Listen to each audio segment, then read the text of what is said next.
a biblical perspective on life, culture and current events. This is 2020 on Vision.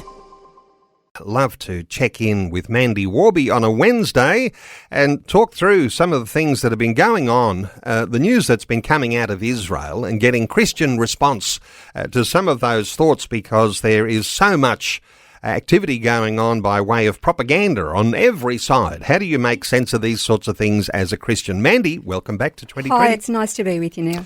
Hey, let's start with the recent strike on the Nasser hospital in Gaza. A lot of people, they just despise the idea that when an Israeli missile hits a hospital, that's, for a lot of people, that's a dreadful thing. What were your thoughts? But here's the thing, Neil, it is a dreadful thing. It really is a dreadful thing.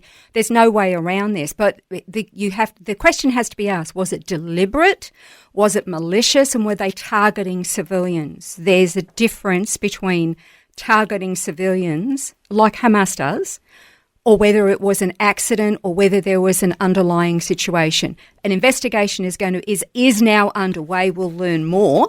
The Jerusalem Post reported Prime Minister Netanyahu's response on the strike as being a tragic mishap, and he's right. It was absolutely tragic.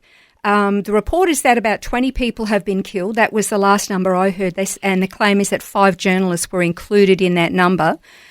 Prime Minister Netanyahu, went on to say, "Our war is with Hamas terrorists. Our just goals are defeating Hamas and bringing our hostages home." So that is the goal, but it's not to take out innocents, okay? Yes, lots and lots of leaders are condemning Israel. I could also say they always will condemn Israel. And if this was malicious, then those who are responsible need to be dealt with severely, and Israel will do that. If it was deliberate, what I can tell you is that so far the reports that I have seen, and that these have to be confirmed yet, so I'm waiting on the reports, is that one of the journalists who died, his name was Mohammed Hassan Salama. He worked for Al Jazeera. The initial report that I read about him was that he was paid by Hamas. He took part in the October 7 massacre. He filmed the Bibas baby's casket ceremony and has produced different propaganda videos. One of the other journalists killed was Ahmed Abu Aziz, who's been claimed to have been a Hamas operative also working for Al Jazeera. He posted on his X channel on October 7, 2023, he said, "It was the greatest day of our generation," and 2 little heart emojis next to it. So all I'm saying is when the investigation is complete, we'll find out just exactly who was there and why this strike happened, or whether it really was just nothing more than a tragic accident. There was one of the hostages that was taken on October 7. Her name was Sharon Aloni Cuneo. She was kidnapped along with her 3-year-old twins. When she was released in one of the releases of the hostages, she testified saying, "Hamas took us by ambulance to Nasser hospital where hostages were held." By using ambulances and taking them to a hospital where they were being held, that's a war crime, Neil. Okay, and this is the struggle that Israel faces. It is a very, very complicated situation in Gaza, because Israel is not fighting a conventional war, although she is expected to fight as though she's in a conventional war. The Hamas does not operate according to the rules of war that all the nations agree to. Their MO is the opposite. In other words, if it's illegal to use human shields, Hamas uses human shields. If it's illegal to store and fire weapons from inside schools, hospitals, homes, mosques, then they do that very thing. And that puts all the civilians in those supposed to be protected spaces in danger. And then those people are expendable and Israel gets blamed. So Israel and the IDF have got this unenviable task of waging war in urban areas against terrorists who actually embed themselves under and behind their own civilians. They use hospitals and ambulances and schools and mosques and UN buildings and private homes. It's a dreadful situation. Hey, what do we know about those hostages? You know, initially it was 250. And there's been a number of hostage exchanges from some prisoners, exchange for hostages. How many are still alive? And, what are you thinking about the condition of those remaining hostages? Okay. What have you heard? All right, so there's not a lot that I know about their condition. What I can tell you is that there's been some protests in Israel by the ultra hard left on the political spectrum. They have held some protests throughout the country, causing a lot of disruption. They're quite often hostile, sometimes violent, threatening, and it's like they're trying to bring their own country to a standstill. They have hijacked and manipulated the trauma of the families of the hostages in a bid to try to destroy their own government. It's like the hard left in say, America. Right? They're using anything. 80% of Israelis do not want any deal at any cost to get the hostages back, because it will put them right back to where they were on October 6th, vulnerable to another attack. So it's a very difficult situation, and you can understand the desperation of the hostage families. You can understand that they know what their people and their families are suffering. But they're being manipulated, okay? And it's making the rest of Israel really quite frustrated and angry. But it doesn't mean that the country's not doing anything. Right at the moment, we're right on the cusp of what we call the High Holy Days in Israel. Next Tuesday at sundown is the Jewish New Year. We call that Rosh Hashanah, or the Feast of Trumpets. And in the lead up to that, there's always a time of prayer, okay? After Rosh Hashanah, there's 10 days of awe that leads to Yom Kippur, the most solemn day in the Hebrew calendar, a day of time of repentance. And then very shortly after that, you've got Sukkot, which is the Feast of Tabernacles. It's a very, very strategic time when the whole nation is about prayer and repentance. And so there was just on Sunday night, led by Rabbi Shmuel Rabinowitz. He's the custodian of the Western Wall and the holy sites at the Western Wall in that area. Along with the Bring Them Home Now movement, they put out a statement saying, because they were all got together to pray for the release of the hostages. There were thousands and thousands of people at the Western Wall and people around the country praying. And they said the entire nation of Israel united in prayer for the return of all hostages during the first Selichot gathering at the Western Wall last night. A sacred assembly was dedicated to the collective prayers of Israel for the immediate return of all 50. And they included scriptures. They were praying for the release. They were praying for a hostage deal and a ceasefire. They were praying even for President Trump to be able to maybe get involved and help. But I'll tell you why this is a very important time. Even non-religious Jews participate in this time of year when the whole nation has an attitude of repentance, active repentance of sin. Now, we as Christians understand the principle of repentance, coming before God. This is what Israelis and Jews are doing from now on, right through until the end. So just like many Christians will pray for the Muslim world during the month of Ramadan, this is a time where Christians could be really concerted in their efforts to pray for the Jewish people at this time when they themselves are in an attitude and posture of repentance. Again, the condition of the hostages, though, specifically, I don't have any more information. It doesn't matter how many times Israel or anybody requests access to them to check on them. They're denied that. But President Trump has just recently said twice that fewer than 20 remain alive. He's got more information than we do, of course. So it's a dire situation. What do you make of what's going on to the north in Israel, up into Lebanon, with the Hezbollah, who've been largely disempowered? Any updates there as to how that's going? Well, they've dug in and they're trying very, very hard to maintain their hold there. So therefore, as a result, the Israelis are still going in to destroy the infrastructure. Israel's not prepared to go back to what it was like when they were being attacked by hundreds of missiles every single day on their societies. They won't do that.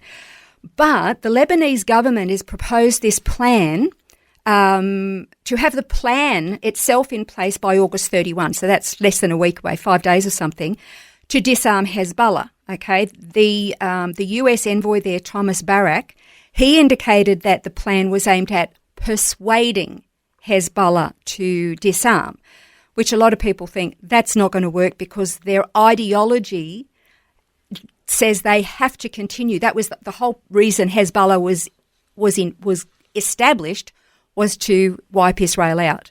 So they would be having to deny their calling, if you will. But the talks with President Joseph Aoun in Beirut, he indicated that the proposal would not involve military coercion, but is going to focus on efforts to encourage Hezbollah to surrender their weapons, while also dealing with the economic fallout on the Hezbollah soldiers themselves. Basically what that means is if they lay down their weapons, they're out of a paying job because they're being paid by Iran. So what are they going to do to make sure that these terrorists don't lose their income each week? That's something that they've got to sort out, okay? So it's not about forcing them to surrender, it's about coercing them, convincing them to surrender. Israel are very, very happy about this move at least. And in fact, Prime Minister Netanyahu said that this recent decision by the Council of Ministers to work towards the disarmament of Hezbollah by the end of 2025, so they want the plan in place by the 31st of August, but they want Hezbollah disarmed by the end of this year, that it was a momentous decision and that it would actually free Lebanon from the influence of non-state actors, of course, talking about Iran. And, of course, there are continued terror attacks that are going on and some responses too, I might add, but terror attacks thwarted in Tel Aviv. Yes. What was that happening? Yeah, actually, Israeli police on Sunday night, they arrested eight individuals who were planning an attack to the attack was supposed to be a bombing attack at a couple of checkpoints in central Israel and also at an unnamed club somewhere in Israel. Two of the men who were arrested were actually in the country illegally. They shouldn't have even been there. Apparently, this is shocking, one of them was a Jewish man who converted to Islam and then has been radicalised by the ideology. But 8 in total, and that's been thwarted, and the Shin Bet Security Intelligence Agency is dealing with that. But thank God that was thwarted and came to nothing. Thank God. Hey, a big issue been dominating the headlines here in Australia, and that is Australia's expulsion of the Iranian ambassador and the IRGC. What are your perceptions of what's going on? Yeah, so this is not strictly happening in Israel, but the attacks that took place in Australia against the Jewish communities here were orchestrated by Iran because basically of the momentum that the terrorists have gained throughout the West, including Australia, in targeting Jewish people in their homes and synagogues, in businesses, just walking down the street even. And it appears to confirm the suspicion that Iran's regime is the primary driving force behind all the terrorist groups that started October 7. They did October 7. Iran is the puppet master. Everybody now knows this, all right? Everybody knows this. All the nations of the world know this. And their goal is to completely wipe out Israel and all the Jewish people in the world. That is their stated goal.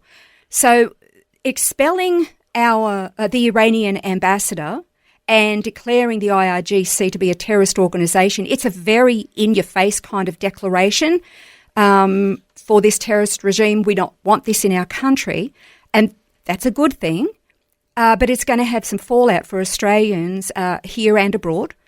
And there are a lot of Australians who are applauding this because, you know, during a lot of these protest marches, we've had people waving the flag of Hezbollah and Hamas. Hamas flag was waved in Brisbane at the march on this last weekend. Hezbollah flags have been waved down in Victoria and at different places in Sydney. Just at the big one that went across the bridge in Sydney, the Sydney Harbour Bridge, Julian Assange was at the front of the pack in the photographs, and just a little bit behind him was a poster of Ali Khamenei, the supreme leader of the Iranian regime. That is very, very concerning. But here's the concern. A lot of people are thinking, yeah, this is a good thing, but this should have happened a long time ago because anti-Semitism was not quelled in this country. It wasn't condemned. Nothing was done. It's a bit like closing the gate after the horse has bolted. And so if we've got a lot of people who are sympathetic to the regime or who are in agreement with them, that's going to cause problems. But it's a really big issue. I mean, just this morning in the Australian newspaper, one of the biggest headlines says the Iranian ambassador is spotted out after his expulsion order. Tony Burke is revealing that they're expected many more attacks are to come. You talked with Greg Sheridan just yesterday. His commentary this morning article says it's the right move on Iran, but far too late. So there's a lot unfolding in this situation. And all I will say is that as an Australians, we should not live in fear, but we should just at least be guarded and cautious. Yes, and it's a warning sign, isn't it? Where Very you've much. got the puppet master Iran that supports Hamas, that supports Hezbollah, that supports the Houthis in Yemen, and also supports or is trying to establish a group here to attack Jews in Australia. Yeah. That is a very big concern for us all. Lots to pray about now. There are lots of things to pray about. Pray for the peace of Jerusalem. That's the best starting point you can start with. Hey, Mandy, thank you so much for taking some time and sharing your insights with us once again. My pleasure. Thanks for taking time to listen to this audio on demand from Vision Christian Media. To find out more about us, go to vision.org.au.